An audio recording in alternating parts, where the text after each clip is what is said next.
In this part of the lecture, we are going to explore the system of racism and how it has changed over the last 50 years or so. There are three main concepts that we are going to look at as three separate kinds of racism. 1. Jim Crow racism. 2. Colorblind racism, or more contemporary kind of racism. And lastly, we are going to look at the concept of culture of poverty and cultural racism. We are going to explore how racism has changed before and after the civil rights movement. We are going to take a look at this particular incident in 2011, Boston, Massachusetts, Henry Gates Jr. incident, where the contemporary kind of racism manifests itself. There are two ways of looking at what racism is. This is the first way of looking at it. Racism as the matter of degree approach. When I ask students, do you think racism still exists? Many of my students answer in this manner. Racism used to be more severe, but its effects are definitely getting smaller these days, but it is still there. We tend to understand racism as one single institution whose effects and harms decrease or increase over time depending on the political climate as well as judicial arrangements. This thinking, we shall call it here, racism is a matter of degree approach. Yet there is another way of looking at what racism is. Rather than capturing racism as a declining system with residual effects still lingering on, we can look at racism as a completely transforming system before and after the 1960s or the civil rights movement era. We shall call this approach the paradigm shift approach. And we are going to employ this paradigm shift approach in this class. We will look at two different kinds of racism, Jim Crow racism and colorblind racism. We locate the transformation point in the civil rights era, or more specifically 1964, when the Civil Rights Act passed. We will examine how the two kinds of racism work differently, and the transformation has changed the way we talk about inequality and racial discrimination in current American society. Okay, let's take a look at what the old or Jim Crow kind of racism was all about. What is Jim Crow racism? In one word, Jim Crow racism is a visible, easy to see kind of racism, as seen in this colored only waiting room sign. Jim Crow racism had the three central characteristics. First off, Jim Crow racism was characterized by de jure segregation. Everybody learned about it in an American history class, I'm sure. Under the norm of separate but equal, segregation was legally supported by the federal system and the local governmental system. Racism was physical, blatant, and visible. You cannot cross the racial line in the neighborhood. You can see it on the street you cannot cross, and you can clearly see the segregation in all sorts of public places, residential patterns, schools, work, and even on the beach. Racism legally restricted people's civil rights back in Jim Crow racism. For example, interracial marriage was banned in 7 states until 1967 under anti-miscegenation law. Interracial adoption was also banned until recently. Therefore, there was a more clear color line maintained that constricted everybody's private life. And third off, institutions such as medicine and sciences supported the belief in biological differences amongst the races back in Jim Crow era. Now, according to Jensen's bell curve, intelligence quotient, or IQ, the objective and inherited cognitive capacity of the individual. Jensen and the other authors argue that distribution is different amongst races, as seen in the next slide. This is just an example of how sciences and also medicine supported this belief that the racial differences is biological and also innate. This is taken from Jensen's famous book called The Bell Curve, where he argued that the intelligence quotient, or IQ, is distributed unevenly amongst different races. You can see that the white curve is right in the mean, which is 100. East Asians are considered to have one standard deviation away higher average of IQ compared to the white. And the green line and the purple line, Latinos and African Americans, he argued that their average IQ is lower than the whites. And this kind of idea was oftentimes utilized to justify the underachievement of African Americans, Latinos, and also Native Americans based on the argument that they have less innate ability, therefore schools serving African Americans and Latinos don't have to be as well funded as schools serving whites and Asian Americans. This is another picture that shows the impacts of Jim Crow law. This US map shows the years in which anti-miscegenation law, which prohibited interracial marriage, was banned in the United States. You can see that the entire southern states, they had the ban on interracial marriage until 1967, which is quite recent, amazingly. As we all know, Jim Crow racism and its practices have been long dead. As everybody knows, the civil rights movements and a series of legal reforms have torn down Jim Crow practices and made them illegal. There are a couple of important events that triggered this change. The first most important event would be Brown versus Board of Education in 1954. This is the instant in which African American parents in Kansas City sued the state for segregating their children and depriving them of the equal educational chances. In this case, the U.S. Supreme Court declared separate but equal unconstitutional, overruling for the first time the ruling from Plessy versus Ferguson in the late 1880s. Another famous incident that is written a lot about is Little Rock 9 in 1957. 9 black students enrolling in the former all-white school were blocked by the Arkansas state troopers supported by segregationist governor, and this incident made a huge national headline. And also 1955 Montgomery bus boycott by Rosa Parks, and Civil Rights Act was enacted in 1964, and the Voting Act followed pretty soon. Following the series of events in the 1960s, the norms surrounding the racial politics in the United States have dramatically changed. This is what used to exist during Jim Crow racism.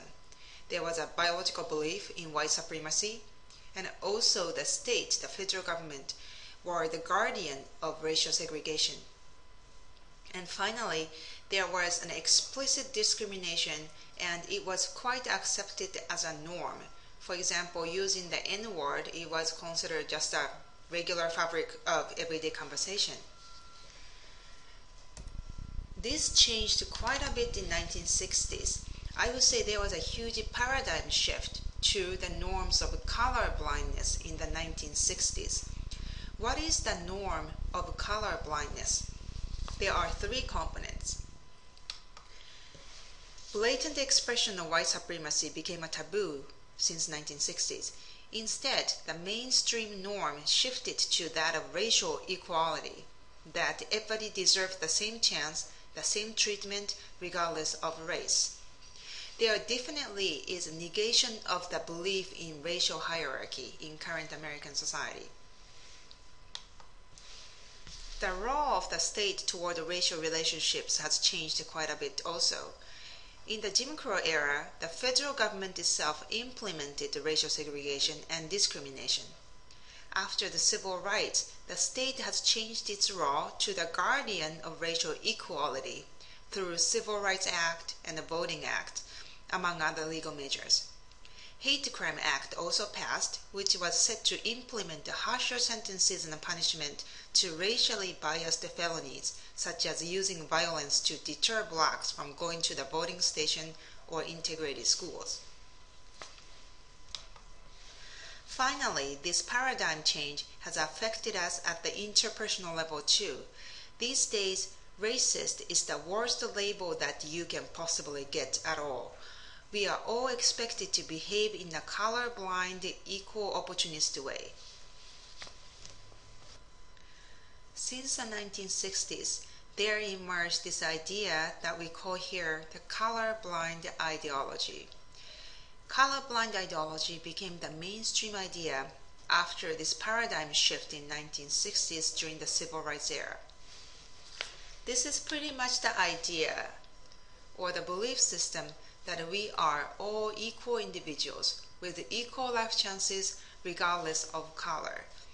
This thinking also makes us think that all individuals are now granted with equal right, therefore we should not talk about race as if it's causing inequalities in American society.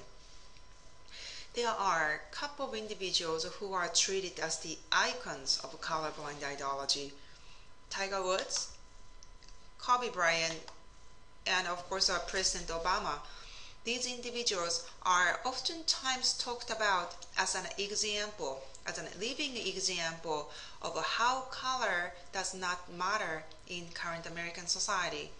Even if you are born as a black man, if you have enough talent, if you have enough work ethic, for example, then you are supposed to be able to make it and attain social status in American society.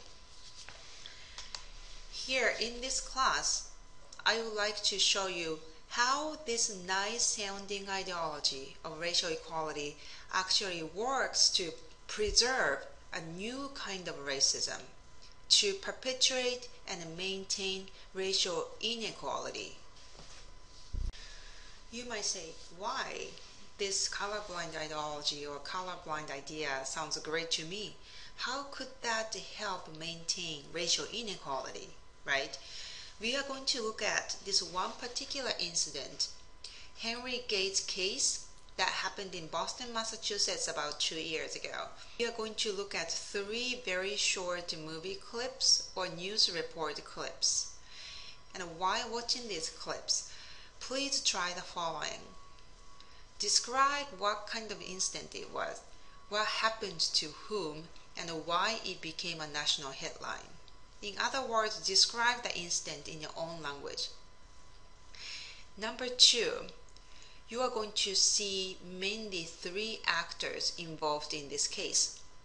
Henry Gates himself, police, and Lucia Wallen. I would like you to pay close attention to who amongst these 3 actors uses race to explain the event, or who refuses to see race as an element that caused the whole mess in this incident. There was a recent incident in Boston, Cambridge, Massachusetts actually, that has touched off many a conversation about race. It involves a Harvard professor, a leading African-American scholar, arrested for breaking into his own home.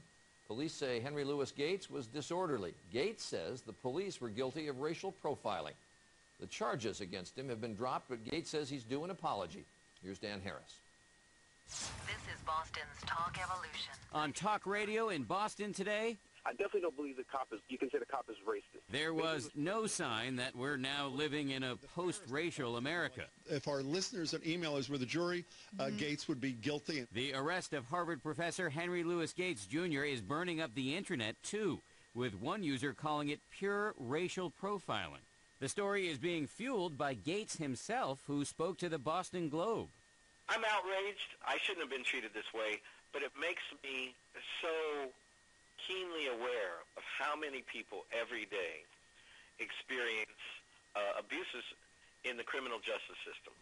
This all started last Thursday afternoon when police were called to Gates' home by a neighbor who said she saw 2 black men breaking in when, in fact, it was the professor and his driver trying to force their way through a broken door. According to a police report, Gates initially refused to show his ID and then exhibited loud and tumultuous behavior and made accusations of racial bias in full view of the public. Even former police officers disagree on whether the arrest for disorderly conduct was justified. You got to uphold the law. You can't just let people act that way and then walk away. Then you lose all respect for the police. When we subject our citizens to arrest because they express their opinion, we're in trouble. The charges have now been dropped, but Professor Gates is still out there arguing that he did not behave inappropriately and that if he weren't black, he would have been treated differently. This is not about me. This really is about justice for the least among us. A man who has spent his career teaching Americans about race relations has now become a case study. Dan Harris, ABC News, New York. Henry Louis Gates has been spending his entire career talking about, studying, and teaching about race relations in this country. Right now, he is smack in the middle of a debate about race and justice in a very personal way. Nearly a week after he was arrested at his own home, Harvard professor Henry Louis Gates Jr. is speaking out in this interview with the Boston Globe. I'm outraged. I shouldn't have been treated this way, but it makes me so keenly aware of how many people every day experience abuses in the criminal justice system. Gates, one of the leading scholars on African American history, was arrested for disorderly conduct on his front porch last Thursday. He says he had just returned from a documentary shoot in China and that his door wasn't opening, so he and his driver forced it open. A neighbor called police. According to the police report, when Sergeant James Crowley arrived on the scene, Gates was out of control, calling Sergeant Crowley a racist and saying, "This is what happens to black men in America." The police report is full of this man's broad imagination. The only reason I was upset is that he defied the law by not giving me his name and badge number, and every citizen has a right to that. I think both parties were wrong. I think that's fair to say. It was not Professor Gates's best moment, and it certainly wasn't the Cambridge Police Department's best moment. I don't walk around calling white people racist. Hell, first of all, I'm half white myself, 56% white in my DNA. My father's 75% white. My wife of 25 years was white, and my children are half white. Give me a break. On Tuesday, Cambridge police dropped the charges. But Professor Gates does not appear to be ready to get past it. What he wants now is an apology. He should look into his heart and know that he's not telling the truth, and he should beg my forgiveness. And if I decided he was sincere, I would forgive him. Gates now says he wants to make a documentary about the issue of racial profiling. And finally, we are watching a short clip from a conference given by Lucia Wallen. Lucia Wallen is a woman who made a phone call to police to report the alleged break-in.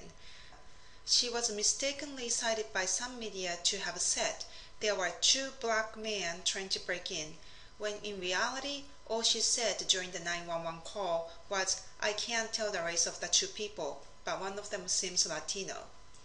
She started getting all sorts of blackmails that accused her for being racist, so she had to make a public appearance in order to provide her own explanation. Thank you for being here and giving me this opportunity to speak with you today. I was not planning to make a public statement, but after the media managed to reach my mom, I thought I'd better speak for myself. The criticism at first was so painful for me and difficult. I was frankly afraid to say anything. People called me racist and said I caused all the turmoil that followed, and some even said threatening things that made me fear for my safety. I knew the truth, but I didn't speak up right away because I did not want to add to the controversy. After the tapes came out, there was so much public support. I felt better about the idea of speaking publicly, and then when my mom made her comments, I figured it was time for me to say a few words. First, I would like to thank my wonderful husband, for his support and love throughout this ordeal. I would like to thank my parents. As people around the country were saying and thinking the worst things of me, my family knew the truth, and their support made all the difference.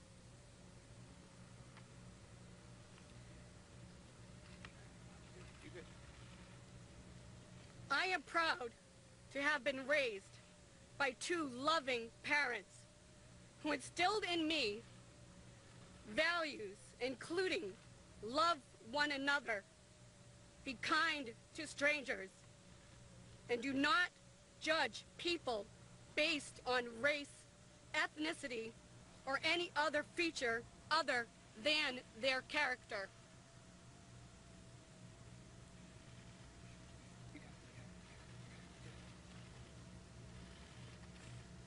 I am also proud to be a member of the Cambridge community, and while I do not live there, I have worked for more than 15 years.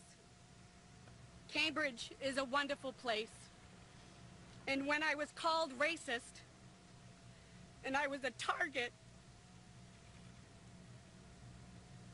of scorn and ridicule because of the things I never said. The criticism hurt me as a person, but it also hurt the community of Cambridge. Now that the tapes are out, I hope people can see that I try to be careful and honest with my words. It never occurred to me that the way I reported what I saw be analyzed by an entire nation. This incident, Henry Gates Jr., he's a professor of history in Harvard, who is African American also, was arrested for breaking into his own house because he just came back from China and he could not find his key. Lucia Wallen, the white woman seen at the conference, called the police after an elderly woman who saw the two men breaking in approached her to use her cell phone to call. Gates sued the police department for racial harassment, but later dropped his charge. Let's take a look at then who is using race to interpret this event, to make sense out of this event. Let's take a look at Gates. Does he use race to interpret the event? And the answer is big time yes. He looks at the whole event from the racial perspective. Here are a couple of his quotes. It makes me keenly aware of how many people every day experience this injustice. Here he's clearly referring to racial profiling. Also, he believes that this is not justice for me, but justice for the least among us. Here again, he's referring clearly to black males who have been targeted and harassed in the current criminal justice system. How about police? Does police use race to interpret the event? I would have to say no. Police claim that Gates was arrested not because he was black, and he's accusing police for racial bias when there is no ground to such an accusation. The police also added in the full view of public, as if his accusation has no ground to it and Gates should not have made such a claim. Police insist also that Gates was arrested for his disorderly conduct, and it was a mistake, and this was also unfortunate error between two individuals. Police is designed to use the language of law, which is colorblind, which does not acknowledge the racial trait of the individuals involved in this incident.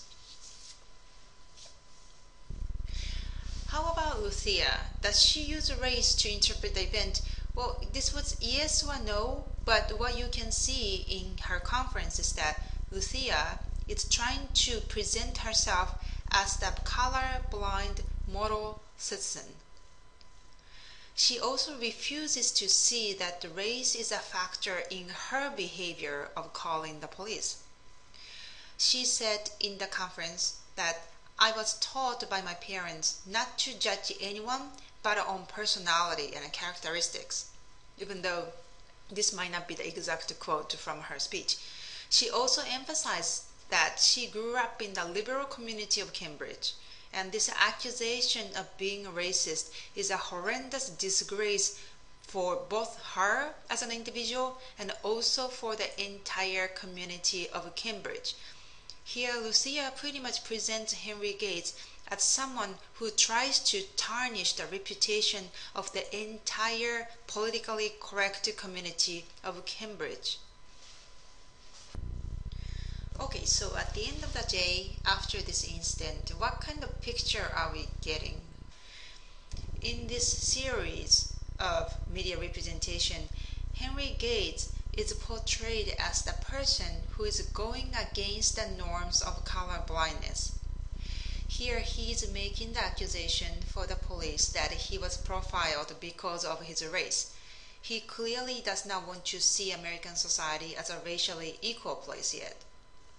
Here, Henry Gates almost is cast in the role of the troublemaker, as if he is playing his race card again when he should not be playing such a card. And also he was accused at least by two parties, Lucia Wallen and also from the police, that he is making a false accusation where there is no racism in American society. Lucia Wallen, on the other hand, she is almost cast as a role of a victim.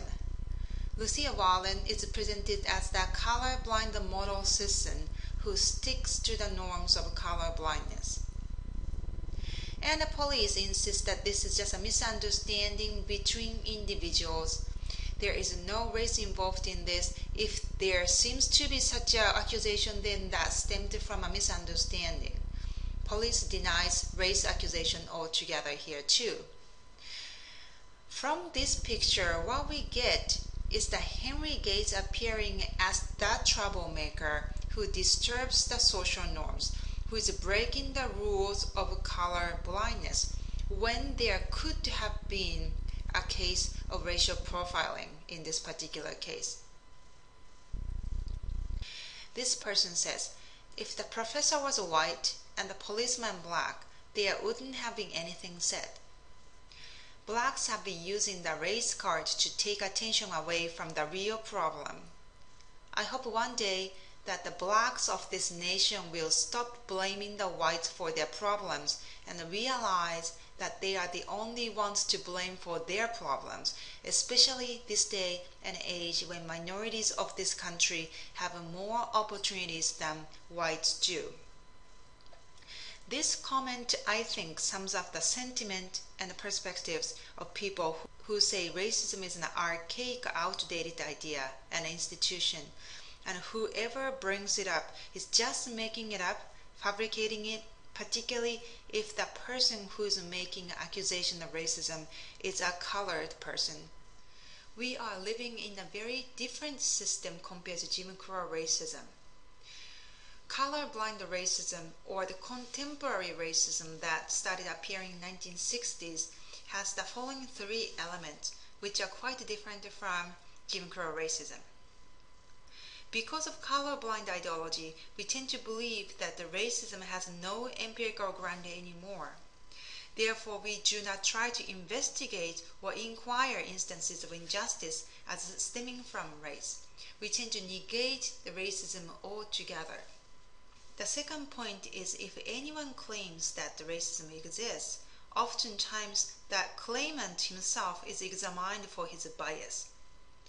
We are said not to take the accusation of racism seriously anymore, particularly if it comes from the mouth of a colored person himself, because we suspect that the person has some kind of a hidden agenda to trap the whites. Because of these new thinking of colorblind ideology, it makes it very hard to discuss or let alone challenge the remaining racial practices and also structural racism. What is interesting about colorblind racism and its social structure is that despite this idea that there is no more structural systematic racism and segregation, there are abundance of evidence that America is still very much race-bound, particularly in economic and social structure. Let's take a look at a couple of examples where you can see racial discrepancies. This table shows the disparities in the average household net worth among three races: whites, Hispanics, and blacks. Net worth means all family assets combined, particularly stocks, savings, and home equity. These particular graphs comparing the 2 years 2005 and 2009 and how the median net worth of three racial groups have changed throughout the most recent recession. You can see that the net worth is declining for all three races due to the recession. However, you can actually see that the decrease in net worth was much bigger amongst the Hispanics and also African Americans. These two racial groups had about 60% decline or more, while white wealth net worth did not change that much. On the previous slide, we just took a look at the family's median net worth, meaning the asset, all the money and savings combined. How about the wage or income that the family earns? This table shows the changes in median income or wage in the last 50 years up to 2009. The data begins in 1966, right after the Civil Rights Act was enacted. According to this data, despite the colorblind ideology would say, the income gap has not quite diminished amongst the races.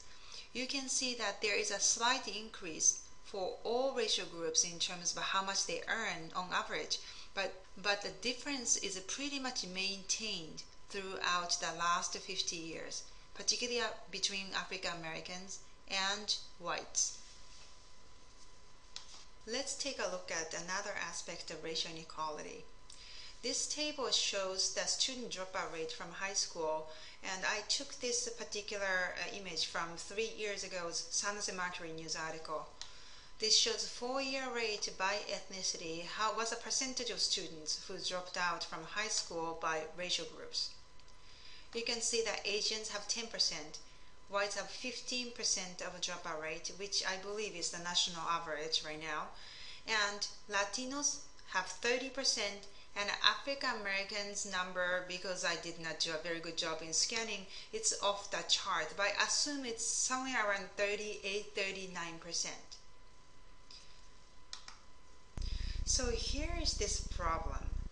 Colorblind ideologists say that there is no systematic racism going on, but at the same time, on the other hand, we can still see tons of evidence that show that race still matters for your economic status and also educational achievement. How does colorblind ideologists would explain this color-bound reality? Well, it used to be pretty easy to explain back in the Jim Crow era why there is an educational achievement gap. Please take a look at these two pictures of schools. One is a white school, the other one is a black school. Which one did you guess as the black school? Well, it's pretty apparent. The one on the right is the black school. It used to be that African Americans and the white populations, because of the Jim Crow practice, the resources, the educational resources given to African Americans and the whites was very different. For example, in the case of Virginia in 1930s, the total value of white school property was $561,000, while black schools' total property value was about 1/3 of that. It used to be very easy to explain the educational gap simply because resources were distributed so differently to African American schools and white schools. Now the problem is how this all changed after 1964, after educational system was desegregated.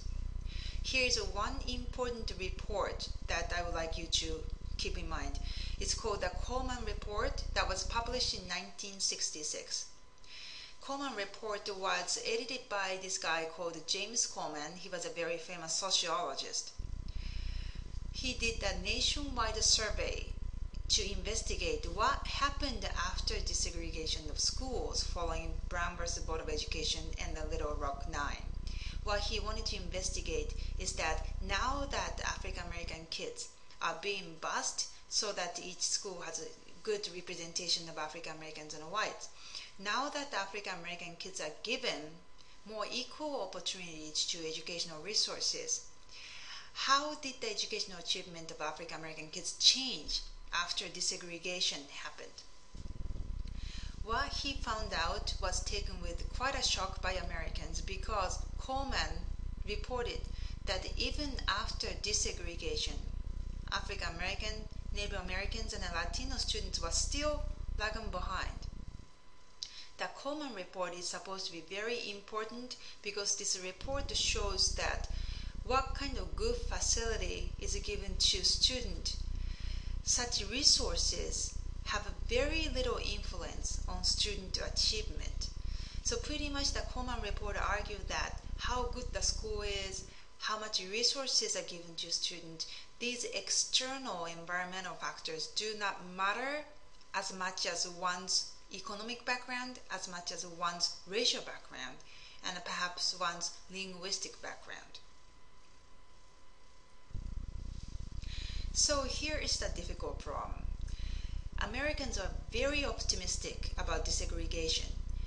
Many people believe that now that segregation is gone, now that Jim Crow is gone, the racial gap is going to diminish and African American kids are going to eventually catch up with a white student. But obviously the Coleman report reported that no, it's not happening. How did they explain then the fact that African Americans and Latino kids were still lagging behind after systematic segregation was gone? This is how they explain this reality. Culture of poverty. This is the idea that the colorblind racists oftentimes resort to explain why racially bound reality still persists. Culture of poverty is the idea coined by Oscar Lewis in 1959. Oscar Lewis is an anthropologist who went to live with very poor Puerto Rican immigrants living in Florida. The research question Oscar Lewis had when doing this research is to find out what kind of value systems the poor people have in order to cope with everyday hardship. And he argued that the poor must have very different sets of values and beliefs compared to middle-class Americans. Oscar Lewis found out that there are three major characteristics of the values of the poor people. One is the fatalism. This is a thinking such as, well, my grandfather was born in this barrio. My father was born in this barrio. I was born in this barrio, so probably I'm going to be stuck here forever. So this is the idea that one does not try to change one's lot, believing in some kind of predestined destiny. Distrust toward the social system is another thing Oscar Lewis discovered. This is the idea that the poor tend not to trust the social system such as education, legal system, and also government because they are already armed against the discrimination that they might receive from these public agencies. And also Oscar Lewis argued that the poor tend to lack long-term goals. Long-term goals are something like, well, going to school for 2 years in community college. You are giving up on certain time when you could be working and making money. However, you still come to school expecting that by investing in education, your value in labor market is going to increase after 2 years. So you postpone that intense period of money making by increasing your market value. Oscar Lewis argued that the poor do not have that kind of long-term thinking, but rather tend to focus on immediate benefits. Now, cultural poverty is a very dangerous idea and also very controversial idea. Because if you believe that poor people have certain special values that might cause them not to work hard and not to apply themselves, it makes it appear as if poor people are poor because they have bad values, right? However, but oftentimes when you live in a dire poverty, the poor people have to take on certain values to cope with the existing poverty.